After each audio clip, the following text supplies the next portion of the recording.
السلام عليكم. لو بتحبي تعملي البيضفور الناعم اللي بيدوب في البق وعايزة تعمليه في البيت بنفس طعم وجودة المحلات، يبقى الفيديو ده ليكي. هنعمل مع بعض بيضفور هش وخفيف بنكهته اللذيذة وشكله الرائع، وكمان هقولك على كل الأسرار علشان يطلع معاكي مظبوط من أول مرة.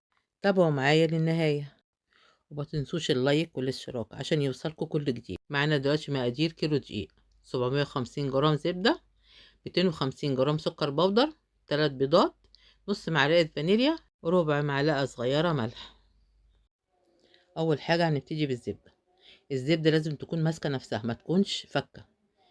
هنضرب الزبدة أول حاجة، بعد كده بننزل عليها زي ما عملنا في البسكوت، بننزل عليها بعد كده بالسكر البودر، وبعد كده البيض. أهم حاجة بقى في البيض إن احنا بنحط الثلاث بيضات، بيض صفار، بيضتين مع بيضة كاملة.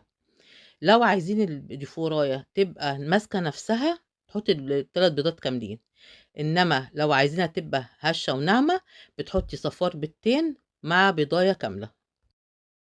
كده عرفنا ترتيبنا: ضربنا الزبدة، بعدين حطينا السكر البودر، بعدين بنحط البيض بيضاية بيضاية، وعليهم نص معلقة الفانيليا.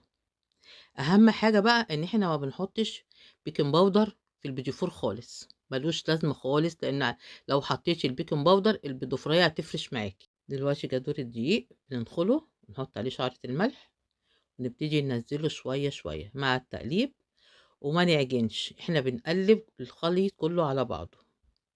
نلفت النظر تاني: مع كل عجينة بنعملها للكحك او البيديفور او البسكوت لازم نمنخل الدقيق علشان لو في اي تكتلات. دلوقتي بعد ما لمينا العجينة بالاسباتيلا، بنلمها بعد كده بايدينا ونشوف العجينة طرية معانا ما شاء الله. لو لقيناها بتلزق بنحط لها معلقة دقيق، لو لقيناها متشقق مننا بنحط لها معلقة سمنة. ودلوقتي جه وقت تقطيع البيديفور. انت ممكن تعملي 4 اشكال، وبالنسبة للتشكيل في ممكن اكتر من اداة تستخدميها، مفيش مشكلة. ولو عجبك الفيديو ما تنسيش تعملي لايك واشتراك.